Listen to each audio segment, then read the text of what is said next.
உண்மையை சொல்லி நன்மையை செய்தால் உலகம் உன்னிடம் மயங்கும். நிலை உயரும் போது பணிவு கொண்டால் உயிர்கள் உன்னை வணங்கும்.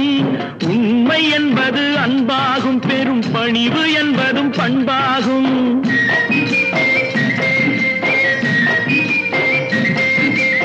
உண்மை என்பது அன்பாகும், பெரும் பணிவு என்பது பண்பாகும். இந்த 4 கட்டளை அறிந்த மனதில் எல்லா நன்மையும் உண்டாகும், எல்லா நன்மையும் உண்டாகும்.